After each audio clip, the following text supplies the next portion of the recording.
In this video, I want to talk about a very important topic, and that topic is when can income from a second source be used? And be sure to stay to the end of this video because I will show some examples of one where I pushed back on an underwriter and went against commonly accepted guidelines on second income. And two, I'm also going to let you know what could happen or what you could do if you are in a situation where your second income cannot be used. So let's jump into it. So this is actually all in the VA handbook, like anything, in chapter 4. And so before I go into it, I want to actually go into the handbook and actually read this guideline because it's very, very important to understand exactly what the guideline says. So here we go. VA handbook chapter 4, generally such income, in other words, second income, the screenshot, limited top part, generally such income, second income, cannot be considered stable and reliable unless it's been continued and is verified for 2 years. Include income from these sources, must be consistent, must be a reasonable likelihood it will continue, and how long the borrower has been employed by such an arrangement. The lender may use this income and also you can actually also cancel out debts, basically use, if there's debts and you also have a second income, you can use it's a debt offset to count that as well if second income can't be used. Now, the key word on this is generally. The VA handbook doesn't waste words at all. Generally. So what does generally mean? Generally means there are exceptions. That's where it gets fun, which I will show you in a minute on how I was able to get this exception. So let's scroll back down, go back to me. So I'm going to go through some different scenarios, some where exceptions cannot happen, and more importantly, where exceptions can happen, and where I got one. So the first one's pretty simple. Job plus side hustle, you need a 2-year history. That one's cut and dry. Any sort of self-employment always needs a 2-year history. So I wouldn't argue with that one because 2-year history, got a side hustle, go file your taxes, show some profits, don't declare anything, put a loss in there, which a lot of people do. Definitely don't offset your income with it, but if you have a little profit in there, absolutely. After you get that 2-year history, you can use that. No big deal. Next one, full-time plus part-time job. You will need a 2-year history on that, and it's a different reason though. The reason it's needed if you have a full-time job and a part-time second job is because they want to make sure you can handle the workload. Because a lot of people work at 60 hours a week. You have 40 hours in one job, 20 hours in the second job.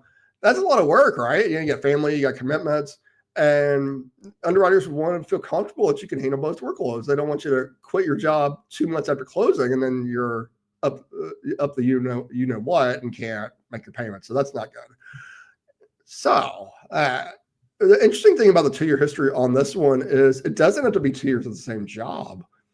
So for example, if you have 2 jobs and then maybe you switched out your second job and you've only had 2 jobs for a year, but you've been doing 2 jobs for multiple years and you've proven you can handle the workload, but for whatever reason, that second job, you decide to switch it out and do a different second job, that is acceptable as long as you've been doing it for 2 years and you can handle the workload again. Now, here's where it gets interesting. 2 part-time jobs, and that's a gray area. Now, let's go back to that guideline a minute here. The key word on the guideline is the very first word. Generally. What does generally mean? Generally means that exceptions can be made. And so here's what happened today. Actually, this is what inspired this video. This borrower has 2 jobs, 20 hours apiece, 40 hours a week. The pay is the same as a normal scenario. 775 credit score, so we're good there. But we're in a gray area because underwriters oftentimes will just look at that and say, oh, 2 jobs, can't do it. In fact, most loan officers I surveyed when I was thinking through this said, no way, no how, you can't do it. And I said, wait a minute, this makes no sense. They're working 40 hours a week. They have stable employment. They have good credit. The only difference on this scenario is the paycheck comes from 2 different sources. That has no bearing on the pressure of the job, of what they got to do. And both jobs are in the same industry, by the way. So it wasn't even any sort of industry thing. And both jobs were exact same job, just had 2 different paychecks, 2 different companies. And so I reached out and I found this company called Merge Currency, which is a subscription I'm part of for loan officers where we can check guidelines and we can find out what does the actual handbook say and can this be appealed? And what they told me was the handbook says generally, and it could be appealed. And I said, I'm on to something here. And so what I did was I reached out to my account executives and I said, okay, here's the scenario we've got, that they have 2 part-time jobs. The sum between the 2 together is 40 hours a week, like any other regular job. It's just 2 paychecks. Why can y'all not approve this? It makes sense. There's no issues with the burnout situation. And because I'm a broker, I have a lot of companies I work with. And we're approved with 150 companies. Not all 150 are VA approved, but quite a bit of them are. A lot of them are. So I sent out a lot of emails, a lot of back and forth. Sure enough, today I was able to find a lender to agree to take it. And so happy ending the story is it's a gray area and I was able to get it done. And the thing on that is don't give up, get more answers. So there you go. But before I end this video, I want to talk some other options here. So what if you look through these guidelines and you say, oh my gosh, I cannot use that 2-year history because I do have a full-time, part-time job. There is hope. The first one is to use what's called a high DTI lender. So the VA does not have max debt ratios, debt to income. In other words, your debts versus your income level. But certain lenders are more lenient on how aggressive you can get with that debt ratio than others. And so as a full service mortgage broker, we have lenders that will actually go up to 65% debt to income ratio, which in a normal scenario, that would be insane.